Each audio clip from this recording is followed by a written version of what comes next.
Man, after moving back to the studio, I brought back some things and I don't know what I did, but it doesn't sound right. So in this video, I am going to go over a couple of things that you can do to the studio to get it sounding good. All right, guys, let's get to it. Music should be simple, and that's what my channel is all about. In this video, I am going to go over a couple of techniques that you can do to your room to make it sound better, and hopefully this will help you guys out, make you save some money, some headaches, and make you make better music. All right, guys, let's get to it. So from left to right, this table, I brought it back in from my house. Then I have this other table that I used to have, and then the one in the bottom where I keep all of my cables. That's kind of like my cable management system.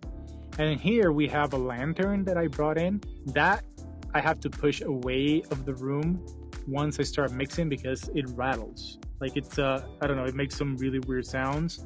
But if you guys can tell, you know, on the right side is pretty empty compared to the left side. So you want to make sure that kind of like on both sides of the room, all the furniture and everything is spread equal. In this situation, I don't have that much room. So that is something that I have to deal with. The other thing that you guys, if you guys can see, like on the left side of the studio, there's more room than on the right side. And that's because whenever I brought my stuff back in, I completely missed the mark on setting things up. And the other thing is that I have this window right here, and that causes some like interesting reflection. So that is something that I'm going to have to take care of.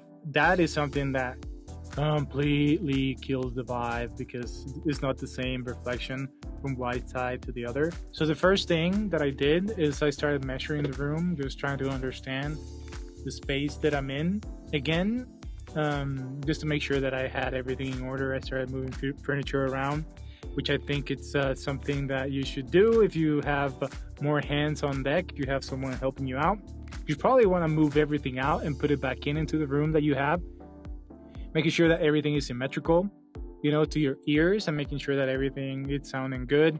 Test your room just to make sure that you're covering all the bases. This room is already treated. The only thing that I'm trying to do is to make sure that everything is centered the way it's supposed to be, so I have a better reference on how the sound is traveling. This is a 10 by 8 room, so you don't have to do that much work, to be honest. I just needed to move things around. But still, you know, after I got done with the measuring, I don't think that it was completely done. It was not sounding properly because this room is a vocal room, right? So that's like the other thing that like I needed to keep in mind, is that this is a vocal room, so it's like a really, really flat room. So that is one thing that I needed to get help, you know, from Sonarworks to get that done. So this is the foam that I'm using to counteract the glass that is on my left side for that window. It's Sonarworks. It gives you a checklist. You need a measuring microphone set it to the same level as your ears, as where you're going to be sitting down, because it's going to walk you through this process. Please adjust the volume of your output device. My voice should sound at normal conversation volume. Left speaker. Right speaker. Okay, so we're good. Now it's going to start asking us to adjust microphone gain levels just to make sure that we're not going to blow up our speakers and our ears. Then it's going to measure the signal, where our sitting position is. Now we're going to start with the process of getting everything ready and start measuring the room, making sure that it's in our ears. And now the measuring starts. It's pretty straightforward. I'm just gonna fast forward through this so you guys don't get bored. It's a pretty cool process. This takes 37 takes, and it takes about, I'm gonna say about half an hour to get done.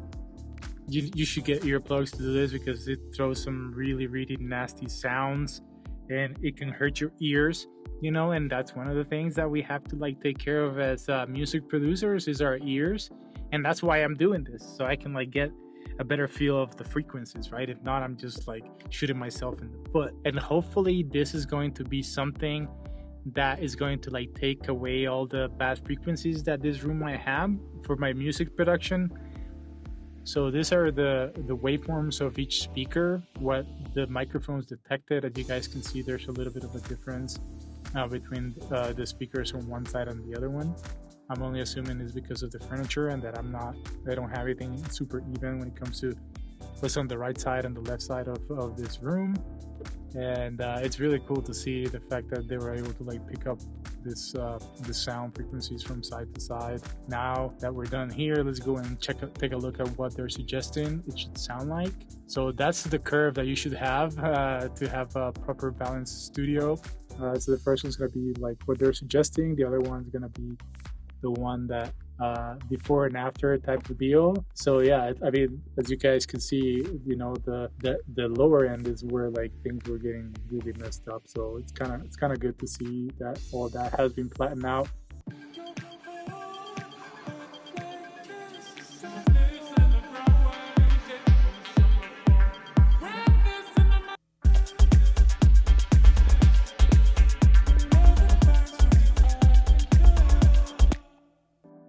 So after like doing all that movement, measuring and all this other stuff, and after going through with this microphone and doing like the 37 steps that you have to do to measure the room for Sonarworks software, I think that the room sounds better. I think that my speakers sound better.